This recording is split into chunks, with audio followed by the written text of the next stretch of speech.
Movie की starting में हम बारबरा नाम की एक ब्यूटीफुल लेडी को देखते हैं। साथ में उसका हस्बैंड ब्रूक को देखते हैं। उन दोनों का एक बेटा भी है जिसका नाम टोनी है।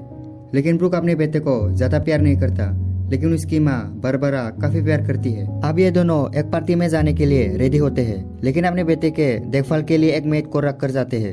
अब पार्टी में आने के बाद यह के सारे आदमी बारबरा को ही देखता है, क्योंकि बारबरा काफी हॉट एंड सेक्सी लग रही थी। फिर बारबरा एक टेबल में बैठ जाती है और अपने दोस्त के साथ डिनर करते हैं, जहां बारा अपनी एक फ्रेंड से पूछती है क्या वो $10 मिलियन के लिए किसी इंसान के मांस खा सकते हैं। उसकी फ्रेंड मना कर देती है। फिर बाद में अपने हस्बैंड ब्रूक से पूछते हैं क्या वो $10 मिलियन के बदले अपनी फ्रेंड के साथ सो सकता है, लेकिन ब्रूक उसके सवाल का कुछ जवाब नहीं देता। इवन उसे बहुत गुस्सा आता है। अब दोबारा से बारबरा ब्रूक से पूछती है क्या वो पार्टी के बाद मुझे किसी आदमी के साथ भेज सकता है, तो ब्रूक गुस्से से कहता है हाँ आप जा सकते हो। और होता भी ऐसा ही है। पार्टी खत्म होने के बाद बारबरा एक अनजान आदमी से लिफ्ट लेते हैं और उसके साथ चले जाती है और ब्रूक अपने घर आ जाता है और लेट जाता है। अब रात में बारबरा घर आती है और टोनी को देखने के लिए झुकती है, पर ब्रूक ने उसे काफी अजीब नजरों से पीछे से देख रहा था।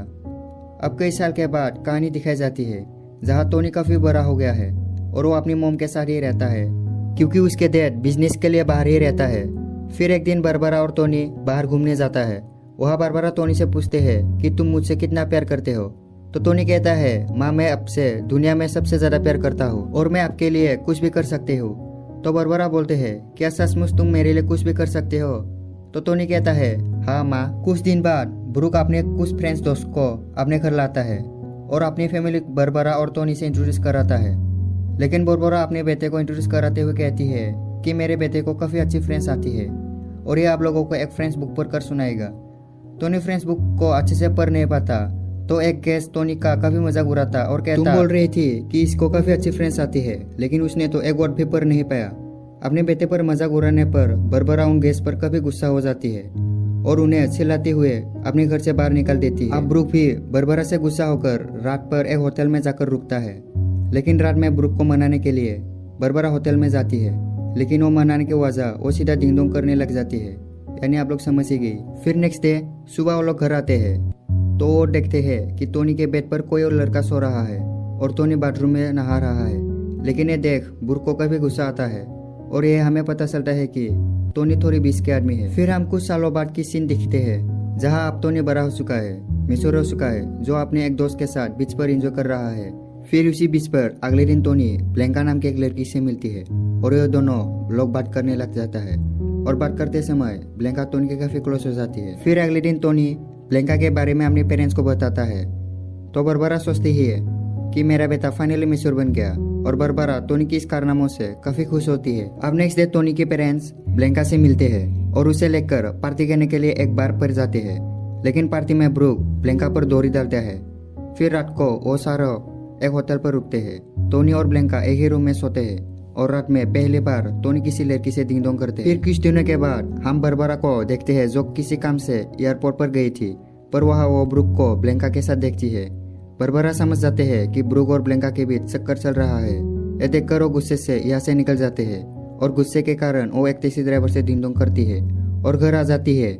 फिर यहाँ आकर वो अलग ही नजारा देखते हैं और देखते हैं कि उसका बेटा टोनी अपने दोस्त के साथ पलंग तोड़ रहा है। यह देखकर उसे काफी गुस्सा आता है। फिर कुछ दिनों के बाद वो अपने बेटे को ब्रूक के सच्चाई बता देती है कि ब्रूक और तुम्हारे गर्लफ्रेंड का चक्कर चल रहा है।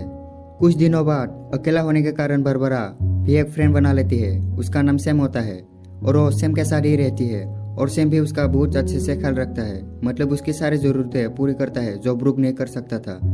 फिर नेक्स्ट डे टोनी सैम से बात करते हुए देखते हैं, जहाँ टोनी को पता चलता है कि सैम टोनी का जुड़वा है, यानी सैम भी टोनी की तरह ही है। फिर नेक्स्ट डे जब टोनी नहा के आता है तो वो अपनी मॉम और सैम को बेड पर देखता है। टोनी भी ये मोमेंट एंजॉय करने के लिए उनके साथ लेट जाता है। पर नेक्स्ट डे बारबरा सैम को अपने बेटे के साथ ऐसा करने के लिए बहुत डांटता है कि तुझे मेरे बेटे के साथ ऐसा नहीं करना चाहिए।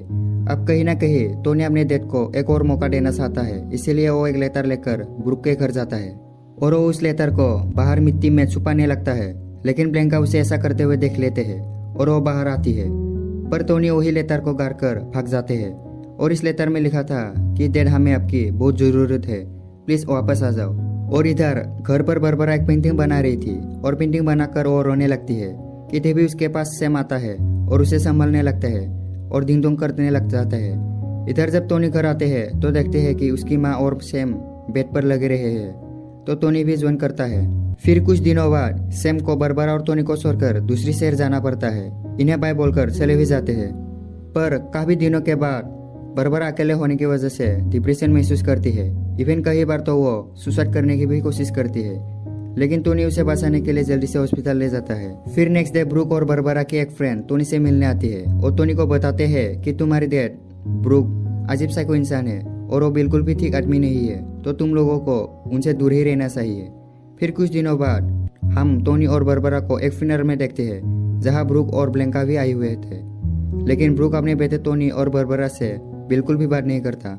कुछ महीनों के बाद बरबरा और टोनी लंदन शिफ्ट हो जाते हैं, जहाँ बरबरा और टोनी नए नए दोस्त बना लेते हैं। फिर कुछ दिनों बाद जब बरबरा अपनी एक फ्रेंड से मिलने जाती है और वो जब घर आती है तो टोनी उसे कहता है कि उसका भी एक उसकी जैसा फ्रेंड बन चुका है। यह सुनकर बरबरा को अच्छा नहीं लगता कि उसका बेटा एक अलग टाइप का इंसान है, तो इसीलिए उसके यह आदत को सुराने के लिए सेड्यूस करने की कोशिश करती है और सेड्यूस करते वक्त वो दोनों डिंग डोंग करने लग जाती है और कई दिनों तक ऐसा ही डिंग डोंग करते हैं। लेकिन कुछ दिनों बाद टोनी की दिमागी हालत खराब हो जाते हैं और फिर उसके कुछ दिनों बाद टोनी और बरबरा में इसी बात को लेकर लड़ाई हो जाती है और साइको टोनी चाकू से अपनी माँ को मार देता है और मारने के बाद वो पुलिस को रिकॉल करता है और पुलिस के आने तक वो मदर के डेड बॉडी के पास बैठकर नूडल्स खाते हैं।